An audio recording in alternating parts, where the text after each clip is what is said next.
2. Turma, nesse momento eu estou colocando a nossa aula para gravar, tá? Fique à vontade para fazer qualquer questionamento, qualquer dúvida que vocês desejem, tá? E nossa aula, né, que teoricamente é a última para a gente fazer a nossa prova, é uma aula com conteúdo bem simples, com conteúdo bem interessante, tá? A gente vai falar sobre biodisponibilidade. E, de modo geral, quando se refere à biodisponibilidade, turma, nós estamos querendo meio que avaliar o perfil da qualidade do medicamento, né? E aí é nessa aula aqui que a gente vai conversar um pouco sobre a característica dos medicamentos serem genérico, ético ou similar. É uma aula rápida, uma aula pequena, tá? Gostaria de lembrar vocês a importância da realização do desafio nota máxima, que vocês também realizem a atividade que já foi disponibilizada, turma, no AVA, que o prazo é até amanhã, tá? Professor, meu áudio está ligado? Oi, tá ligado. Ah, tá. Só para fazer o teste. Obrigada. Nada. E professor, Oi. No meu caso, eu perdi a sua primeira atividade, porque eu estava sem o acesso do portal, que era pela manhã e vim pela tarde, foi mudança de grade, e eu fiquei 3 dias sem o AVA. Aí quando eu abri, já tinha passado. Perfeito, Maria. Você vai entrar na primeira atividade, ver as orientações lá e faça e envia para o meu e-mail, tá? Tem tudo explicando lá na orientação. Tá, E, professor, Oi. a atividade é até dia 1º. Isso que eu ia dizer. Desculpa, Eu nem tenho ainda. Isso. E, professor, É dia 1º, tá, gente? É porque eu tô já querendo chegar o mês de abril. Não, professor. Já quero Professor, Oi, Sônia. boa noite. Boa noite. Professor, no meu caso, foi feito aquele resumo. Foi uma equipe, foi eu, a Edna e a Rosa. Ela já até lhe falou aí na aula. Já sim. Só já que ainda não, até hoje eu olhei, ainda não foi pontuado, ainda está zero lá, está como ausente no meu portal. Isso, porque eu ainda não atualizei as notas, tá? Mas já foi recebido aqui no e-mail sobre sua atividade, tá bom? Tá. Na hora que eu Ela atualizar. e Edna, viu, professor, que eu falei? Ela é Sônia e Edna. Eu falei no Sônia e-mail lá. Rosa Maria, tá? Tô olhando aqui Isso. no e-mail, tá Tá bom? bom. Obrigadão. Logo atualizo. Obrigada, professor. De nada. Mais alguém, turma, gostaria de comentar alguma coisa? Tá precisando? Tá faltando algo?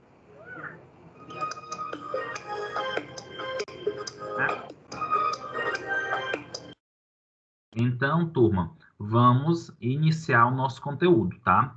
Olha só, turma, nós vamos tratar hoje sobre biodisponibilidade. O próprio nome nos sugere basicamente o que é essa biodisponibilidade, tá? Gente, quando a gente fala bio, está falando de sistema biológico, de organismo, de corpo humano, tá? E disponibilidade é a disposição de alguma coisa para esse organismo.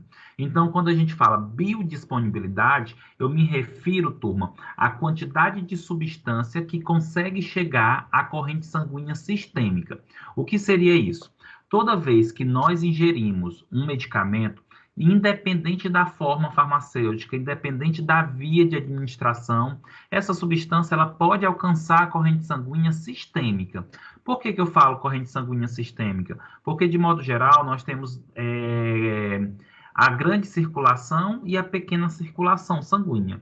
Quando se fala na grande circulação, eu me refiro basicamente a essa característica da circulação sistêmica. Turma, só um minuto, deixa eu só pedir aqui para aceitar alguém vir aqui, só um momento.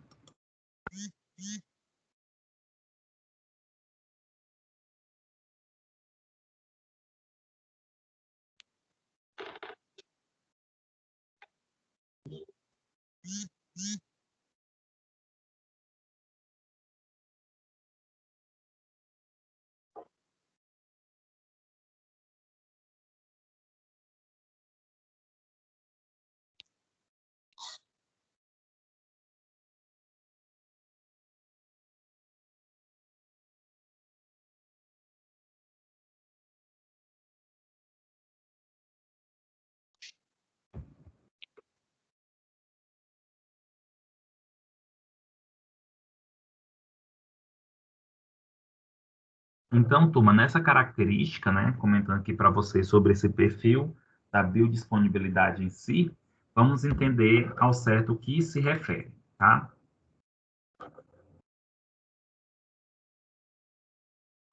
E aí nós temos dois conceitos para a biodisponibilidade, tá? O primeiro conceito é a fração do fármaco administrado que alcança a circulação sistêmica. Lembrando, turma, toda vez que nós tomamos o medicamento, independente da via, esse medicamento ele tem uma concentração, tá? Então, por exemplo, quando você pega o captopril e ali tem 25 miligramas, quando você pega o paracetamol e ali tem 750 miligramas, quando você pega, por exemplo, a dexametasona e ali tem 10 miligramas, ou a sibutramina ali tem 10 miligramas. A miligrama, né, essas unidades de medidas, elas são a concentração que está presente ali naquele medicamento. O que acontece? Quando a gente ingere um medicamento, dependendo da forma farmacêutica e da via de administração, não necessariamente aquela miligrama ali é que vai chegar na corrente sanguínea sistêmica, porque durante o percurso pode ter perda, como também pode ter processo de metabolismo, né, que seria a modificação dessa estrutura por alguns órgãos do nosso organismo até chegar à corrente sanguínea sistêmica. A fração do fármaco, ou seja, a quantidade de substância que chega na corrente sanguínea sistêmica, na sua forma inalterada, ela é considerada, de modo geral, a biodisponibilidade. Então, quando eu me refiro a esse termo, eu quero saber a quantidade de fármaco que chegou à corrente sanguínea sistêmica.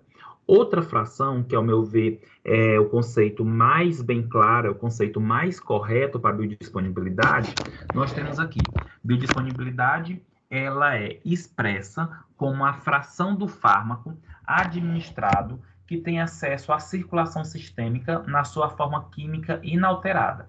Então, toda substância que alcança a corrente sanguínea sistêmica na sua forma inalterada, essa substância aí, ela será a biodisponível para o organismo. Por que a gente se refere a esse perfil aqui, química inalterada? O que acontece, turma? Toda vez que nós ingerimos o medicamento, principalmente por via oral, esse medicamento, ele, quando é absorvido, ele é absorvido e cai no sistema porta-hepático. Esse sistema porta-hepático é aquele que carrega o medicamento, gente, até o fígado. Esse sistema porta-hepático é um conjunto de veias que leva o sangue direto ao fígado. O que acontece? O fígado, ele é o principal órgão metabolizador. O fígado é o principal órgão que metaboliza as substâncias. E o que é, entre aspas, metabolizar? Metabolizar, gente, é a capacidade do medicamento ou da substância sofrer alterações químicas. E aí, nesse conceito, o que é que vai acontecer? Quando a substância ela chega ao fígado, que ela sofre alteração química, essa substância ela já não é mais contabilizada para a biodisponibilidade. Por quê? Biodisponibilidade é a quantidade de substância que chega na corrente sanguínea na sua forma inalterada. Consequentemente, o que acontece, turma? Se eu tenho 750 miligramas do paracetamol, esse 750 miligramas, gente, quando é administrado por via oral, não é essa miligrama que vai chegar na corrente sanguínea sistêmica, é menos, tá? Por quê? Porque uma parte dessa miligrama, ela se perdeu, tá? Uma parte dessa miligrama, ela se perdeu no processo metabólico, na hora da administração, pelo processo de desintegração, de diluição da substância no estômago ou no intestino, se perde. Então, sempre, possivelmente, dependendo da via de administração, a biodisponibilidade sempre ela vai ser menor do que aquela concentração que é preconizada ali, por exemplo, na caixa, tá? E aí eu tenho um exemplo para vocês, observa só. Se você toma um fármaco e a concentração dele é 100 miligramas, desculpa, essas 100 miligramas, e, consequentemente, ele foi administrado por via oral, possivelmente somente 70 miligramas desse fármaco ele vai chegar na corrente sanguínea na sua forma inalterada, ou seja, intacto.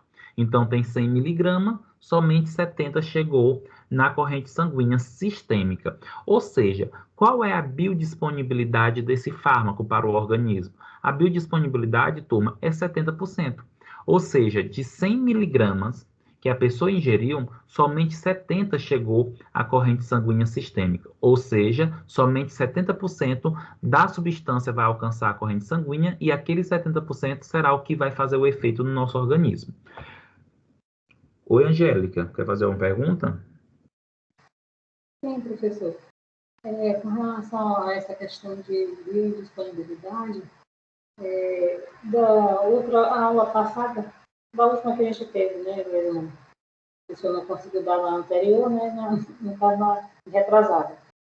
Eu queria saber, porque hoje se fala muito a questão da ivermectina, que pode causar coisas no fígado, né, alterações no fígado, e aí, como esse assunto aqui, né, assim, trata exatamente dessa questão aí, o senhor tem alguma informação a passar para a gente a respeito disso? Se realmente ela, no caso, fica concentrada no fígado? Angélica, olha só, são duas situações diferentes, né? Essa questão que eu estou falando aqui de biodisponibilidade, a questão que talvez ele despertou porque eu falei sobre o fígado, né? Sobre o processo metabólico. O que é que acontece? A ivermectina, Essa ela... relação mesmo ao processo metabólico mesmo, tem razão, professor, é isso aí. Certo. Olha só, Angélica, a ivermectina, ela é um medicamento, ela é um antivermífago, ela é um antiparasitário. A indicação principal dela, né, é para tratamento de verme. Certo. Só que o seguinte, para o tratamento de verme, a dosagem que é utilizada de ivermectina é uma dosagem terapêutica, é uma dosagem adequada. O que que acontece? A ivermectina, quando ela é utilizada na sua dosagem terapêutica, ela vai chegar no fígado, ela vai ser absorvida, vai chegar até o fígado, vai ser metabolizada pelo fígado, só que uma parte chega à corrente sanguínea sistêmica e a outra é metabolizada. Só que você não tem nada, né? Se você não tiver alguma sensibilidade à substância, você não vai ter nada. Por quê? Porque a dose que você ingeriu é uma dose terapêutica, é uma dose mínima ou máxima para exercer o seu efeito. Agora, o que acontece em relação à COVID? É mais do que comprovado, não é boato, existe vários casos de pessoas que tiveram já cirrose medicamentosa pelo uso da ivermectina, pessoas que já estão em fila de transplante de fígado por causa do uso de ivermectina e outros fármacos. Mas por que a ivermectina está levando a isso? A culpa é da ivermectina? Não. A culpa, gente, é da alta dosagem que as pessoas estão sobrecarregando o seu organismo com o uso da ivermectina, principalmente como profilaxia da Covid, que não existe, gente. Não existe profilaxia para Covid, tá? Quando eu falo profilaxia, é prevenção. O que acontece, Angélica? As pessoas estão... Existem vários protocolos que é falsos, vamos dizer assim, que não é reconhecido pela Organização Mundial de Saúde, que não é reconhecido pelo Ministério da Saúde. E aí as pessoas estão fazendo o quê? Eu já vi um protocolo, Angélica, por exemplo, da pessoa usar altas dosagens de ivermectina a cada 2 dias. A cada 2 dias. Ou seja, isso leva uma sobrecarga do fígado e faz com que o fígado trabalhe demais. E isso leva a uma cirrose medicamentosa. Mas isso, Angélica, não é só com a ivermectina. É com qualquer medicamento. Altas dosagens vai levar a cirrose medicamentosa. O próprio paracetamol leva a cirrose medicamentosa. Só que são o quê? Em altas dosagens. Por que a ivermectina está levando esse problema no fígado? Altas dosagens de ivermectina como um pseudo-tratamento preventivo da Covid-19, tá? Por isso que está levando a esses problemas.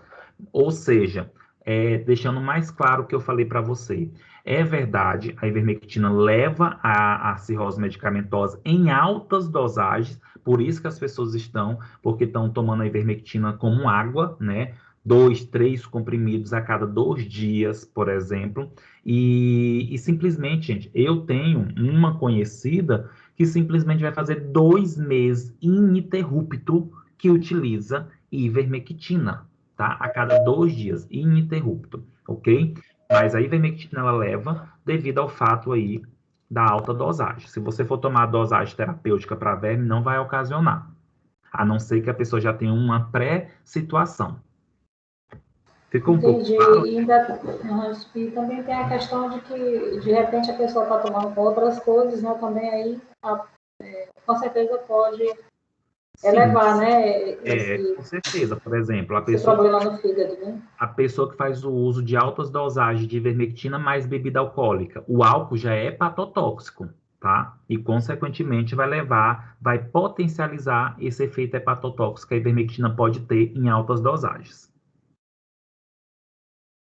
E, professor, no caso, para a pessoa descobrir, no caso assim, eu vou usar o exemplo dessa pessoa que você citou. No Certo. caso, para ela confirmar como é que está a questão do fígado dela, ela teria que fazer um exame, né, para ver as taxas do fígado, né, das enzimas do fígado, né? TGO, TGP, fosfatase alcalina, isso são o início, né? São a dosagem mais básica. Dependendo do grau, vai precisar fazer tomografia, ultrassonografia, entendeu? Mas geralmente é importante fazer um acompanhamento. As pessoas que se sujeitam a esse protocolo, que é um pseudo-protocolo, primeira coisa que tem que tomar cuidado é nas altas dosagens. E segundo, é ficar observando aí as suas taxas, tá?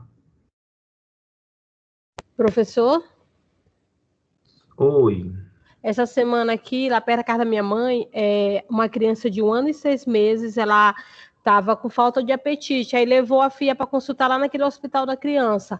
Aí a médica passou Anitta, né? A quantidade certa para o peso da criança. Aí a mãe não teve o que fazer, deu a mais, deu 10 ml.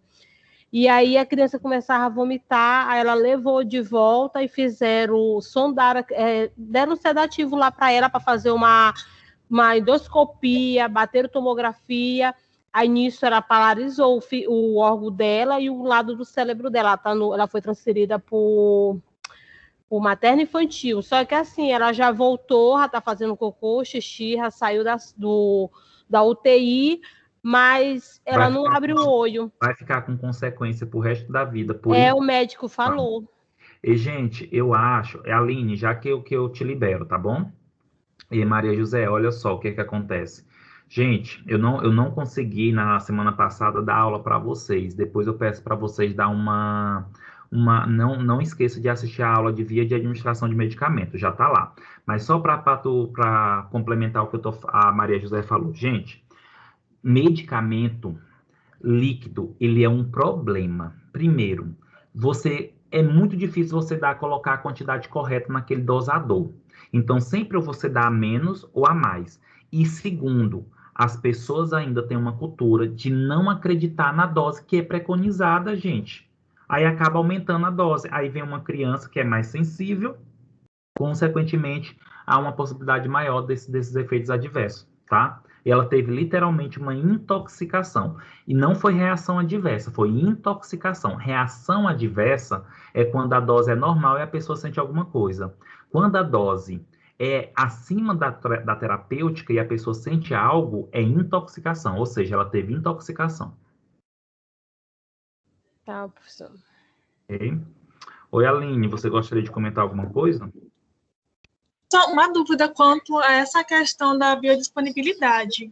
No exemplo que o senhor deu, foi dado um fármaco, né, de 100 miligramas e foi aproveitado desse fármaco 70%. Esse fato não atrapalha o cuidado com o paciente? Um exemplo, o médico faz a prescrição, né, administração de, não sei, um corticoide ou qualquer medicação, e essa não é absorvida da forma que deveria. No caso, esse 100% não é absorvido somente 70%. Eles têm esse pensamento já da absorção e aí eles conseguem colocar a administração para ter um processo de tratamento correto, ou como é que funciona isso em relação a essa biodisponibilidade e a absorção do paciente? Tá. Perfeito, Aline. Sua pergunta é uma das perguntas clássicas para essa aula e eu imaginava que ia ser feito lá na frente, mas você já fez logo ela. Deixa eu explicar. Quando é desenvolvido o medicamento, a indústria farmacêutica ela já pensa nessa perda. ela já pensa na quantidade, porque biodisponibilidade é um tipo de estudo, é um tipo de teste realizado nos medicamentos. Então, a indústria farmacêutica ela já tem um cuidado em saber quanto de substância tem que chegar na corrente sanguínea. Então, se eu estou dizendo que 70% é o que chega desse exemplo aqui, isso aqui é um exemplo hipotético, tá? Não significa que todo medicamento chega a 70%. Isso vai depender de substância, vai depender de medicamento. Esse exemplo aqui, estou dizendo que só chegou 70%. Esse que chegou só 70%, Aline, ele já vai ter a sua dose mínima e a sua dose máxima para fazer o efeito. Então, não tem problema ter perdido aqueles 30%, porque, pelo cálculo nos testes, 70% é o suficiente para que possa exercer o efeito terapêutico. Então, por exemplo, vamos imaginar que esse medicamento aqui, 100 mg, para ele fazer o efeito, Aline, ele precisava de 80% e não de 70%. Só que aí a indústria só consegue 70%. O que é que a indústria vai fazer? Vai, em vez de colocar 100 mg, ela vai colocar 110 mg para poder chegar aos 80%, certo? E mais. Por exemplo, isso também vai depender da via de administração, porque um medicamento, quando ele é administrado pela via intravenosa, ele é 100% biodisponível. Por quê? Se eu estou colocando 1 ml e nesse 1 ml tem 100 miligramas, quantas miligramas chegou na corrente sanguínea quando o medicamento é administrado pela via intravenosa? As 100 miligramas. Eu consigo colocar, ou seja, é 100% biodisponível. O problema, Aline, dessa tua pergunta, associando a essa pergunta, por exemplo, se eu metabolizar mais rápido, ou seja, se tem uma substância, ela chega no fígado e ela sofre metabolização muito rápida, eu vou diminuir a minha biodisponibilidade. Aí eu perco a minha porcentagem. Ou, se por acaso, o meu fígado metabolizar muito lento, aí eu aumento a biodisponibilidade. Aí eu posso ter o efeito maior, mas eu também posso ter um efeito tóxico, tá? Então, isso também vai depender da biodisponibilidade. Oi, Aline. Certo, perfeito. Deu de entender? Deu sim. Então, já é feito os testes. Nós vamos estudar esses 2 testes já, que é bioequivalência e biodisponibilidade.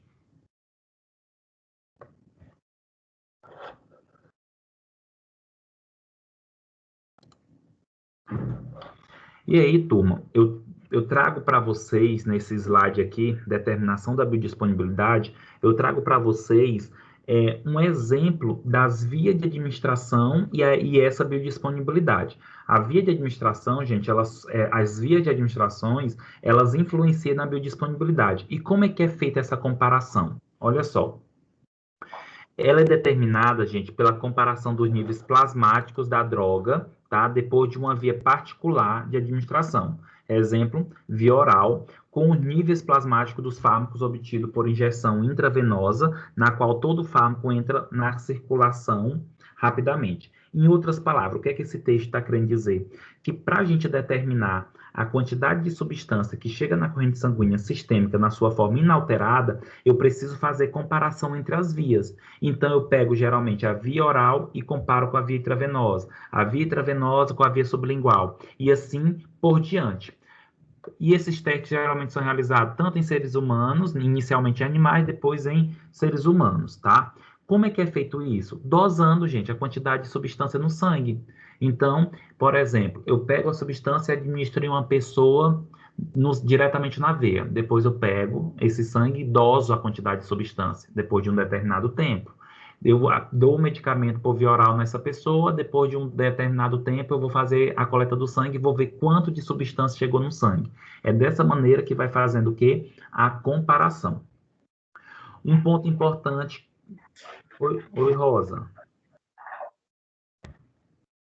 Foi sem querer aqui. Porque... Tá, tranquilo. Eu não. Tá. Olha só, gente. O que acontece aqui?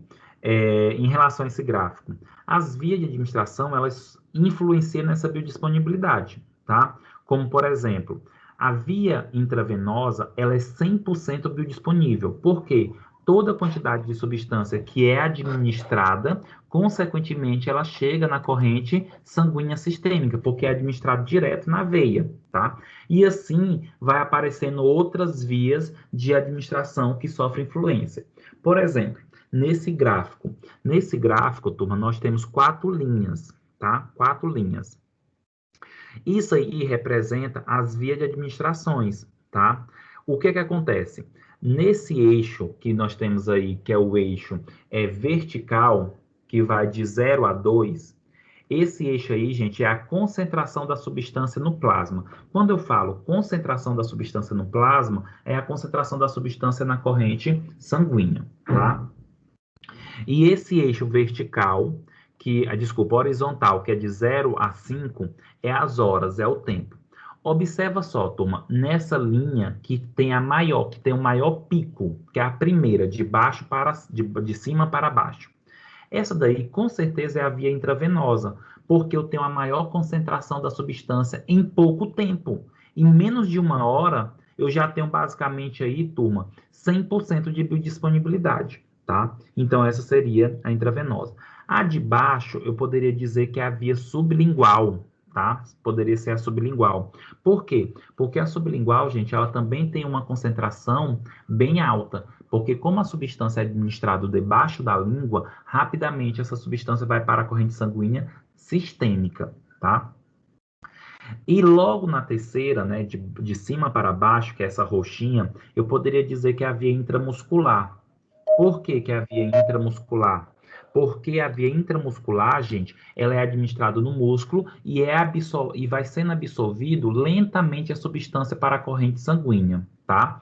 E essa vermelha, eu poderia dizer que é a via oral, que ela nunca vai chegar a um pico 100%, ela nunca vai chegar a um pico de grandes concentrações, tá? E demora-se mais tempo para ter toda a absorção da substância.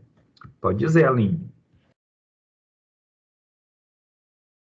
Professor, então, no caso, nunca vi acontecer, mas no caso, quando dizem que no momento de uma parada cardiorrespiratória, uma parada cardíaca, na verdade, se for administrado a adrenalina diretamente no coração, as chances de voltar são maiores do que administrada por via intravenosa? Isso existe? É mito? Como é que funciona?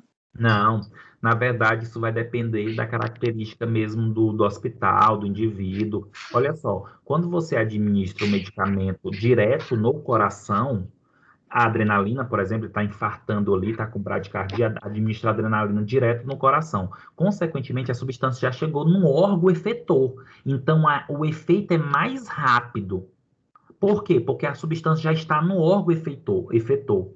Quando é administrado por via intravenosa, o efeito é quase que imediatamente, mas demora-se um pouco mais para chegar no coração, porque você administra ali no braço, por exemplo, até chegar no coração vai demorar alguns segundos, mas quando é administrado direto no coração, onde tem que fazer efeito, consequentemente, vai ser bem mais rápido. Ou seja, também vai ser 100% biodisponível. E nós temos um outro ponto. Quando é administrado a adrenalina direto no coração, é porque quer que o efeito seja específico no coração, tá? Quando é administrado na via intravenosa, vai ter um efeito no coração? Vai, mas vai ter também em outros órgãos. Terceiro ponto. Para administrar direto no coração, a pessoa tem que ter prática. Tá? Nem todas as pessoas vão conseguir fazer isso. Por isso que muitas vezes prefere-se intravenosa, não é porque é melhor, mas porque a pessoa se sente mais segura do que direto no coração. Professor, você pode...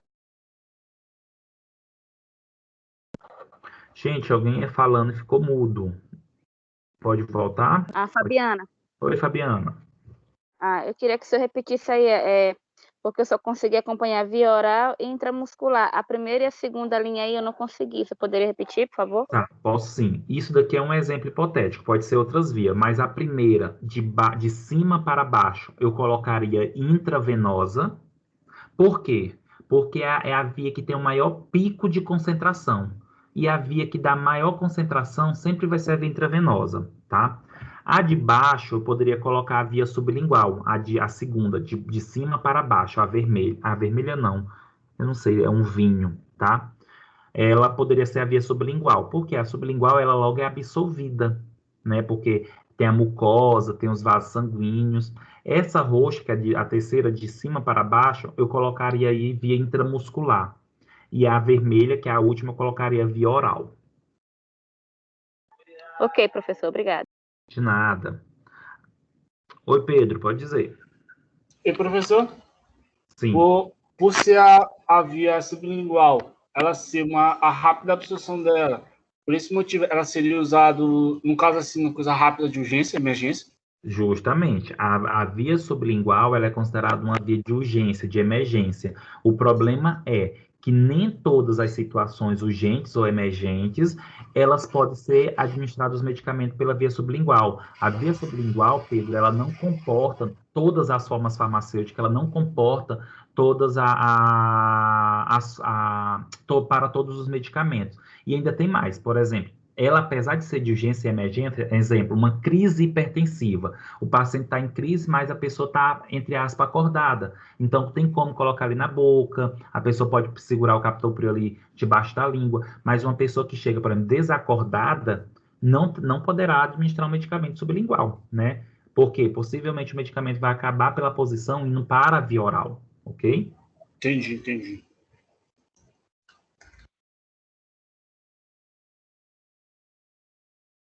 Eu acho que foi a Aline. Aline, eu respondi a sua pergunta em relação à adrenalina no coração e a adrenalina intravenosa. Respondeu sim, professor. Obrigada. De nada. E aí, turma, se vocês perceberam o quanto que a biodisponibilidade ela é importante. Para o fármaco exercer o efeito, ele tem que exercer no órgão efetor. Mas para chegar até o órgão efetor, essa substância geralmente passa primeiro pelo sangue, para depois ir para o tecido, para depois ir para o órgão e exercer o efeito. Diante disso, existem fatores que influenciam nessa biodisponibilidade, tá? Como, por exemplo, efeito de primeira passagem, solubilidade da droga, instabilidade química, fórmula farmacêutica, características individuais do paciente, falando um por um desses fatores que influenciam a biodisponibilidade. Exemplo, efeito de primeira passagem. Recapitulando, o que é efeito de primeira passagem? E Rosa, o seu áudio está aberto, tá? Oi? O seu áudio está aberto. Meu Deus do céu, esse telefone nojento. Desculpa. Eu vou colocar no silencioso, tá bom? Coloque, por favor. Para você, tá? E aí, turma, o que seria esse efeito de primeira passagem? Turma, todos os medicamentos que são administrados por via oral, independente da forma farmacêutica, né, comprimido, líquido, esses medicamentos eles são absorvidos ou no estômago ou no intestino. E para onde é que vai essa substância quando ela é absorvida no estômago ou no intestino? Ela vai para as veias do sistema porta-hepático. Essas veias do sistema porta-hepático carregam todo o sangue e todas as substâncias que foram absorvidas no estômago ou no intestino para o fígado. Uma vez que vai para o fígado, turma, essas substâncias elas podem sofrer metabolismo. Sofrendo metabolismo, a substância ela muda a sua característica química, ela muda a sua estrutura química. Uma vez que a substância ela muda a sua estrutura química, a sua biodisponibilidade vai ser menor. E biodisponibilidade menor pode ter um efeito menor. Um exemplo, turma, não sei se vocês já ouviram falar que quando a pessoa vai tomar, por exemplo, secnidazol, não pode beber bebida alcoólica, não pode ingerir bebida alcoólica. Por quê? Gente, o álcool, ele é uma substância indutora enzimática. O que seria isso? O álcool, ele aumenta o metabolismo do fígado, então faz com que o fígado trabalhe mais. Se a pessoa ingeriu bebida alcoólica, o fígado está trabalhando mais, o fígado tem mais enzimas por causa do álcool. E você toma o secnidazol vai chegar no fígado, vai ser metabolizado muito rápido, mais do que deveria, e vai perder o seu efeito. Por que vai perder seu efeito? Porque a substância ela sofreu alteração química, ou seja, a sua biodisponibilidade vai ser menor. Logo, se a sua biodisponibilidade é menor, isso vai influenciar no efeito da substância sobre os vermes, sobre os parasitas, tá? Da mesma maneira, turma, que o efeito de primeira passagem ele pode ser diminuído quando a pessoa ingere uma substância que diminua o metabolismo. E aí, em vez de metabolizar a substância, ela não é metabolizada e acaba aumentando mais a concentração da substância no sangue. E isso pode aumentar o seu efeito, mas também pode levar a um efeito tóxico. Turma, solubilidade da droga. O que é a solubilidade da droga? É a capacidade da substância em se dissolver em uma solução. Então, por exemplo, as substâncias que conseguem se dissolver mais facilmente nas secreções gástricas e estomacais, intestinais, elas vão ser melhor absorvidas, tá? Instabilidade química. Turma, existem medicamentos que são bem fáceis, devido à sua estrutura química, tá? Tem medicamentos que são fáceis de ser quebrada a sua estrutura, de entrar radical, de retirar radical dessa estrutura. Ou seja, eles são instáveis quimicamente. E isso acaba diminuindo a biodisponibilidade do fármaco. Fórmula farmacêutica. Geralmente, turma, as substâncias, líquidas, elas têm uma melhor biodisponibilidade do que as substâncias sólidas, tá? E, por fim, gente, características individuais do paciente, tá? O que seriam essas características? Se a pessoa tem alguma doença no fígado ou não, tá? Se a pessoa tem alguma doença no intestino ou no estômago, se a pessoa tem algum fator genético que influencia no metabolismo ou não, tá? São os fatores que podem influenciar aí a biodisponibilidade.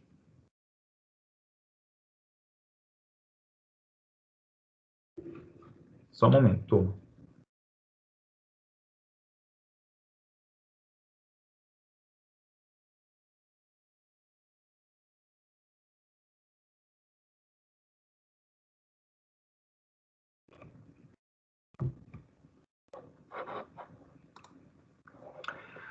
Turma, nesse sentido, é importante nós compreender o quê? Dentro da biodisponibilidade, nós também temos o que nós chamamos de bioequivalência e equivalência farmacêutica. O que são medicamentos ou fármaco bioequivalência? Olha só, é bioequivalência. Turma, quando tem dois fármacos relacionados, eles são bioequivalentes se eles apresentarem a mesma biodisponibilidade, comparáveis e em tempos similares para alcançar o pico de concentração plasmática. Então, a partir desse momento, vamos começar a falar um pouco sobre medicamento ético, medicamento genérico e medicamento similar. Olha só, turma, quando eu pego um medicamento ético e eu pego um genérico, eles são considerados bioequivalentes. Por que eles são bioequivalentes? Porque tanto o medicamento ético como o medicamento genérico foram feitos testes de biodisponibilidade e bioequivalência e perceberam e viram que eles chegam na corrente sanguínea basicamente na mesma concentração. Exemplo, hipotético, turma. Exemplo, se por acaso...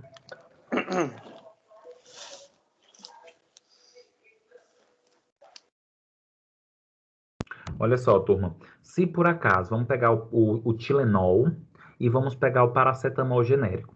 O Tilenol, hipotético, tá? Isso que eu vou falar. Vamos imaginar que o Tilenol, ele chega na corrente sanguínea 90% da substância. 90% da substância, que é o paracetamol, chega na corrente sanguínea quando você utiliza o Tilenol. Perfeito. Agora você vai pegar o paracetamol genérico, qualquer paracetamol genérico, e chega 89% da substância na corrente sanguínea. Ou seja, eles são bioequivalentes. Apesar de ser medicamentos diferentes, tá? Mas eles são bioequivalentes. Por quê? Chega basicamente a mesma concentração na corrente sanguínea. Isso aí é bioequivalência, certo? Agora, gente, vamos dar um exemplo de Professor? Oi, Aline. Tem como você explicar novamente, por favor? Não entendi. Tá, vou explicar. Olha só. Primeira coisa, biodisponibilidade é o quê? A concentração da substância que chegou na corrente sanguínea sistêmica. Ótimo. Bioequivalência. O que é bioequivalência? Para eu medir, para eu aferir, para eu quantificar, para eu dizer que substâncias são bioequivalentes, que medicamentos são bioequivalentes, eu preciso ter 2 ou mais medicamentos, tá? Então, bioequivalência é quando eu tenho 2 ou mais medicamentos que a sua substância chega na corrente sanguínea sistêmica quase que na mesma concentração, ou na mesma porcentagem. Aí eu dei o exemplo do Tilenol, que é o medicamento ético, e o paracetamol, que é o medicamento genérico. O Tilenol, gente, que tem como princípio ativo paracetamol, ele chega, hipoteticamente, na corrente sanguínea, 90% da concentração. Então, vamos imaginar aí que você comprou paracetamol 500 miligramas. E aí você tomou esse paracetamol. Desculpa, gente. Você comprou o Tilenol 500 miligramas. E aí você tomou esse Tilenol. 90% das 500 miligramas, vamos dizer, 400 miligramas, chegou na corrente sanguínea. Perfeito. Agora, tu vai tomar o paracetamol genérico de 500 miligramas. E chegou na sua corrente sanguínea 89%. Ou seja, quase que igual ao do Tilenol. Ou seja, as concentrações dos fármacos, no mesmo tempo, são comparáveis. Ou seja, eles são bioequivalentes. Ou seja, o genérico é igual ao medicamento ético. Chega basicamente à mesma concentração. Agora, nós vamos pegar o Tilaflex. O Tilaflex é um medicamento similar, certo? Qual é o princípio ativo do Tilaflex? Paracetamol. Qual a concentração? Vamos imaginar que 500 miligramas, mas se eu não me engano é só 750 miligramas. Mas como eu dei o exemplo anterior de 500, vamos colocar aqui 500. Então o Tilaflex ele é 500 miligramas. Quantos por cento do paracetamol, do Tilaflex que você tomou, chegou na corrente sanguínea? Somente 60%. Ou seja, o Tilaflex ele não é bioequivalente, porque ele não chega na sua concentração a mesma quantidade ou semelhante ao medicamento ético. E aí nós temos um problema. Se a substância ela não chega numa concentração adequada na corrente sanguínea, logo não vai ter um efeito bom. Compreendido, turma, isso? Deu para entender o que é bioequivalência? Deu sim. Sim, professor. Beleza, professor. Ótimo. E aí, turma, nós temos um outro conceito muito importante, mas eu quero que vocês não confundam com bioequivalência. Nós temos agora o conceito equivalentes farmacêuticos. O que é equivalentes farmacêutico? São medicamentos que contêm a mesma substância ativa, na mesma quantidade, na mesma forma farmacêutica, pela mesma via de administração, na mesma miligrama. Então, olha só. Tilenol. O Tilenol, qual é o princípio ativo? Paracetamol. Qual é a via de administração? Via oral. Qual é a forma farmacêutica? Comprimido. Qual é a concentração? 750 miligramas. Qual a indicação do Tilenol? Antitérmico e analgésico. Vamos agora para o paracetamol genérico. Qual é o medicamento? Paracetamol. Qual é o princípio ativo? Paracetamol. Qual é a forma farmacêutica? Comprimido. Qual é a via de administração? Via oral. Qual é a concentração do fármaco? A miligrama, 750 miligramas. Qual é a indicação? Antitérmico e analgésico. Vamos agora para o Tilaflex. O Tilaflex, qual é o princípio ativo? Paracetamol. Qual é a forma farmacêutica? Comprimido. Qual é a miligrama? 750 miligramas. Qual é a via de administração? Via oral. Qual a indicação do Tilaflex? Antitérmico e analgésico. Turma, se vocês perceberem, Tilaflex, genérico, paracetamol, e Tilenol, eles têm a mesma características. Ou seja, eles são chamados de equivalentes farmacêuticos. Contudo, somente o genérico e o ético, que é o Tilenol, eles são bioequivalentes, tá? Os três são equivalentes farmacêuticos, mas somente 2 são bioequivalentes, porque chega a mesma quantidade da concentração, ou quase a mesma quantidade da concentração na corrente sanguínea sistêmica. Ok?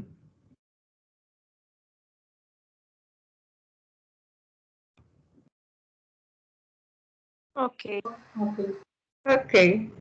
E aí, turma, por que eu estou dando bastante ênfase para vocês nessa aula? Porque a partir dessa minha explicação aqui, eu já estou dizendo para vocês o quê? Que o medicamento ético é bom, que o medicamento genérico é bom, tão bom quanto ético, e o medicamento similar não é confiável. O medicamento similar não é confiável. Contudo, já apontando para vocês aqui, existem muitos medicamentos similares, principalmente de alguns laboratórios, que eles já fazem esses testes para dar confiabilidade nos similares, tá? Então, tem muitos laboratórios que são confiáveis. E existe, turma, já uma lei em andamento que deu um período aí para a indústria farmacêutica sumir com esse termo similar, tá? Para não existir mais similar. Não é que o medicamento não vai mais existir. Ah, então vão tirar o Tilaflex do mercado? Não. Só vão fazer com que o Tilaflex faça o teste de bioequivalência. E aí, se tem um teste de bioequivalência, o Tilaflex não é mais similar. É um medicamento de referência, um medicamento que tem qualidade. Oi, Cleciane. Leicane. Leicane, é isso? Professor, porque meu pai tem uma farmácia. Aí eu tô aqui no interior com ele. Mas o preconceito da população é o genérico. O similar, eles aceitam o similar. Sabe por que eles aceitam? Sabe por que eles aceitam? Realmente, professor. Daquela faixa genérico, entendeu? É Cleicane, é isso? É. Tá. É Cleicane, Gleison. Sabe por que eles aceitam? Porque eles não sabem o que é medicamento similar, Cleicane. Medicamento similar não vem identificado na caixa. Então, o que é que tem na caixa de um similar que a gente não conhece? O nome da marca. Aí todas as pessoas... de acordo com o laboratório. Justamente. Aí as pessoas fazem o quê? Não vê a taxa, não vê o G, não vê a taxa amarela, acha que tudo que tem aqueles nomes comerciais é ético. É original, é de referência. Justamente. É por isso, tá? É por isso. Porque o preconceito é grande com o genérico. E eu tento falar porque o genérico é para aquelas pessoas que não têm dinheiro, o preço mais acessível, entendeu? Justamente. Mas mesmo assim é complicado. Uhum. Agora, por exemplo, o que acontece? Os medicamentos similares, eles são medicamentos que dá mais lucro para a farmácia, tá? Por isso que também é mais difundido, por isso que também é mais popular para as pessoas têm mais conhecimento daqueles nomes comerciais, de vários similares. Por quê? Porque são medicamentos que trazem mais lucro para a farmácia, tá? Agora, deixa eu comentar algo para vocês. Gente, os medicamentos similares, os medicamentos genéricos e os medicamentos éticos, aliás, esquece similar. O medicamento genérico e o medicamento ético, ele é tão bom quanto. Mas o medicamento ético, ele sempre vai ser um pouquinho melhor. Por que ele sempre vai ser um pouquinho melhor? Porque ele é feito com mais cuidado. Ele é feito com mais detalhe. Por exemplo, gente, pega o Flanax, que é o medicamento ético do naproxeno, e pega o similar do naproxeno ou o genérico do naproxeno. O comprimido é mais áspero, o comprimido não é bonitinho. Só que isso não vai mudar, gente, o efeito.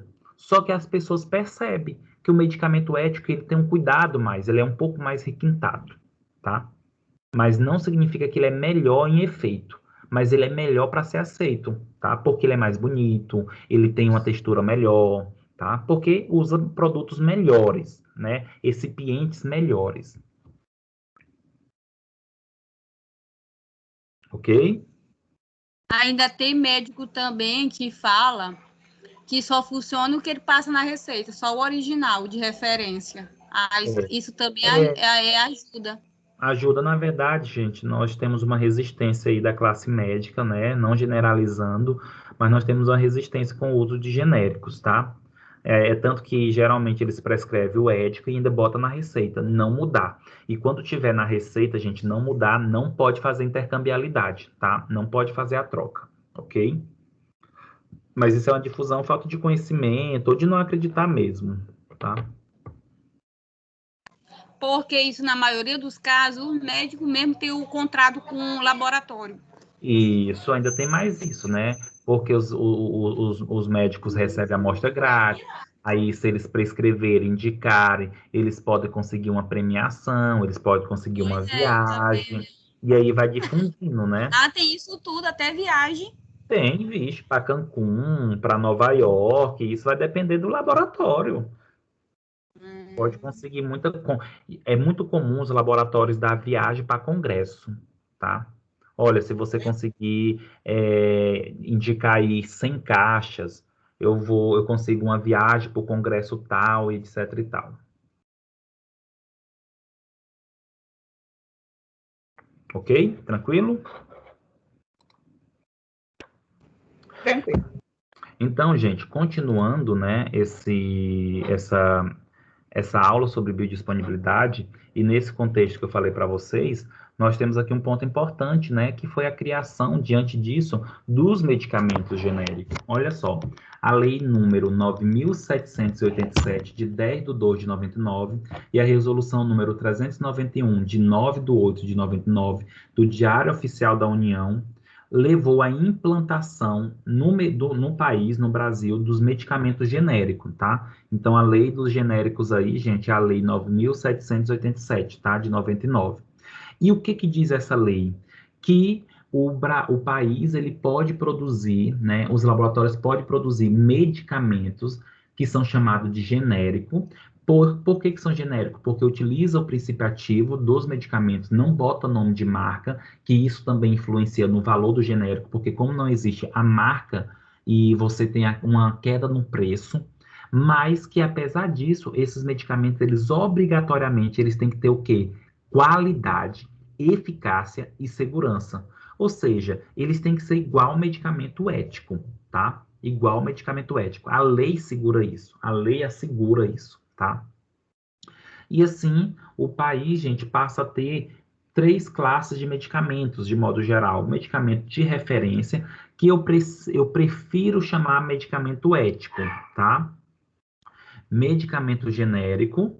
Aí, gente, o medicamento de referência / ético é aquele medicamento que ele vem o nome da marca, tá? Aí coloca aqueles nomes de marca que somente aquele laboratório pode ter aquele nome, tá? O medicamento genérico, ele é um medicamento que tem que vir obrigatoriamente o nome do princípio ativo, não pode ter o nome de marca. E o medicamento similar é aquele medicamento que pode vir o nome da marca, aliás, que vem o nome da marca, mas que ele não é obrigado, entre aspas, hoje, passar pelos testes de bioequivalência e biodisponibilidade, que na verdade os laboratórios já estão fazendo isso, tá? Inclusive, turma, uma das maneiras de perceber isso é você pegar um medicamento similar, que era similar, e olhar a caixa. Se vocês encontrarem uma letra, na verdade, se vocês encontrarem uma palavra, uma sigla, significa que ele já passou pelos testes de biodisponibilidade e bioequivalência, tá? Ele já é bioequivalente ou equivalente, tá?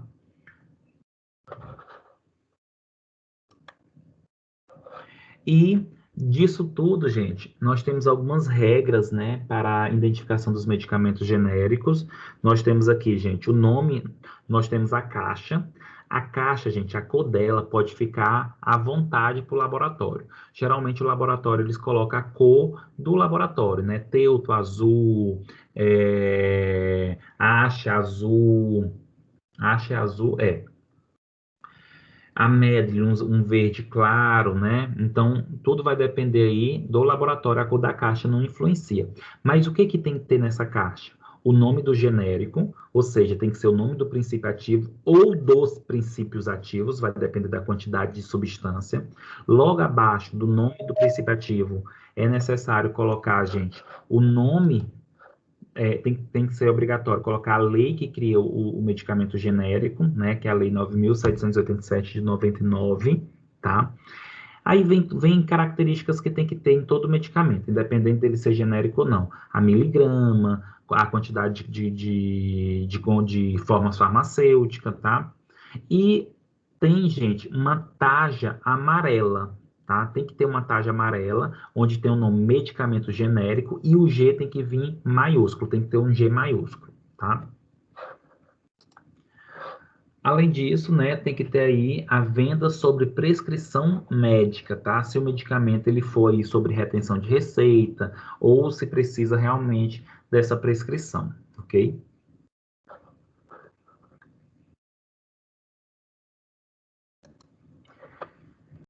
E por último, turma, para a gente finalizar essa característica aqui dos medicamentos genéricos, medicamento similar e medicamento ético,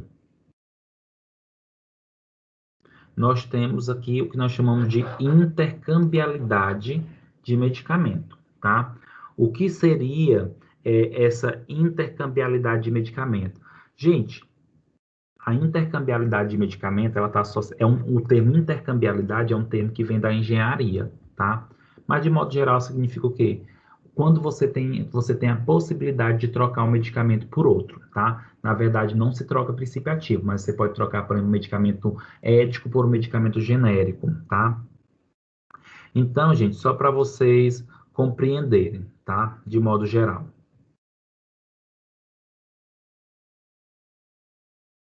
Só um momento. Estou tentando adicionar aqui um aluno.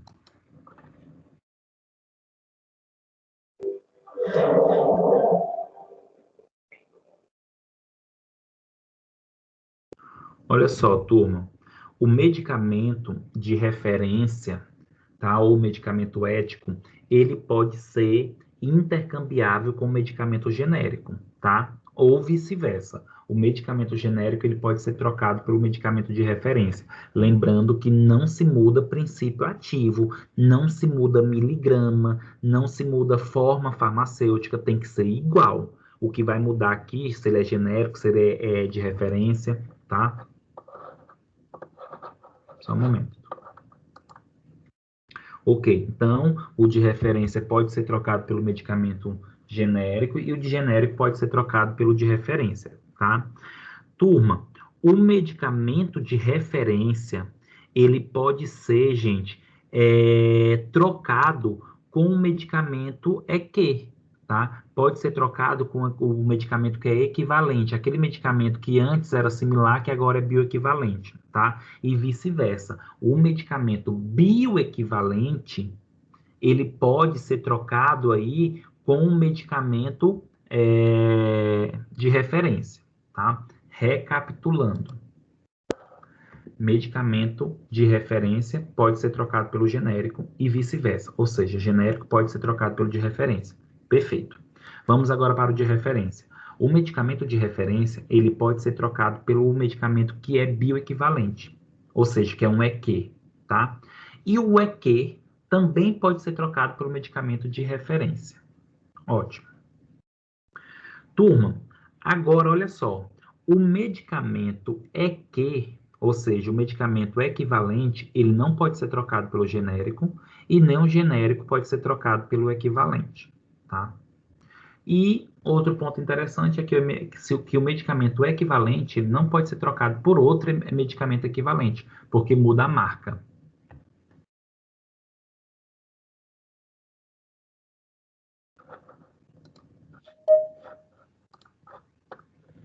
Ok, turma? Alguma pergunta, algum comentário? A minha dúvida é sobre efeito de primeira passagem. Esse efeito de primeira passagem, ela pode ser feito em qualquer das vias? Não. Qualquer via? Não. Por exemplo, quando o medicamento é administrado pela via intravenosa, o medicamento ele vai primeiro para onde? Para a corrente sanguínea sistêmica, ou seja, não passa primeiro pelo fígado. Vai primeiro para a corrente sanguínea sistêmica para depois ir para o fígado. Ou seja, não é mais efeito de primeira passagem, porque a substância já teve o efeito depois que vai para o fígado. Outro exemplo, sublingual. O medicamento sublingual, ele cai nos vasos sanguíneos sistêmicos, na região sublingual. Ou seja, não vai primeiro para o fígado, mas sim para a corrente sanguínea sistêmica, depois que vai para o fígado. Então, o efeito de primeira passagem, ele pode sofrer influência pelas vias. Pode acontecer ou não acontecer. Oi, Pedro. Professor, então, para sofrer o efeito, embasando na pergunta que a Fabiana acabou de fazer, no caso seria pela via oral, mas pela via oral ele sofreria o efeito? Isso. Todo medicamento administrado pela via oral vai sofrer efeito de primeira passagem. Todo medicamento. Entendi.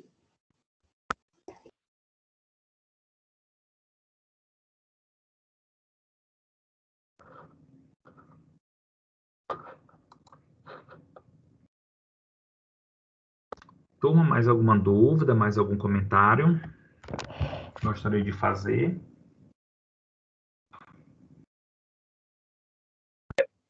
Aí, turminha.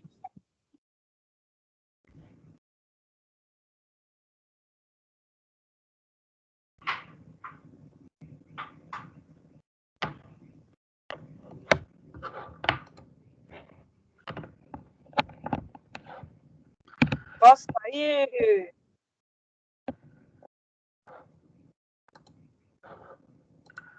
Turma, se não há nenhum comentário a mais, tá? A gente encerra nossa aula de hoje, que é biodisponibilidade. O nosso próximo assunto já é farmacocinética, que já vai entrar para o próximo conteúdo, tá? Para a próxima prova. Então, nós temos o que para a prova? Nós temos introdução à farmacologia e conceitos técnicos, que é a mesma aula. Nós temos formas farmacêuticas, via de administração de medicamentos e biodisponibilidade. Nós temos esses conteúdos para a prova na próxima semana, ok? Todas as aulas já estão disponíveis no sistema para vocês. Oi. Repete rapidinho aí, por favor, o assunto. Tá, Daniela, vamos lá. Introdução à farmacologia, formas farmacêuticas,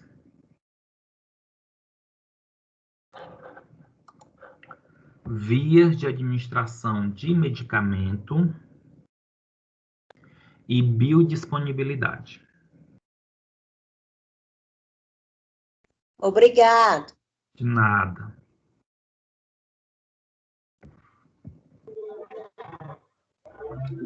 Boa noite. Boa noite. Gente, A aula foi maravilhosa. obrigado, viu? Nota 10. Obrigado. Professor, boa noite. Boa noite, João Paulo. Meu assunto não é nem relacionado à aula, não. É porque eu queria que o líder que eu estou pagando cadeira nessa turma, certo? E às vezes eu fico muito perdido porque eu não consigo entrar na aula pelo link do portal. E aí eu queria que o líder da turma, se pudesse, anotasse meu número para me colocar no grupo da sala deles, entendeu?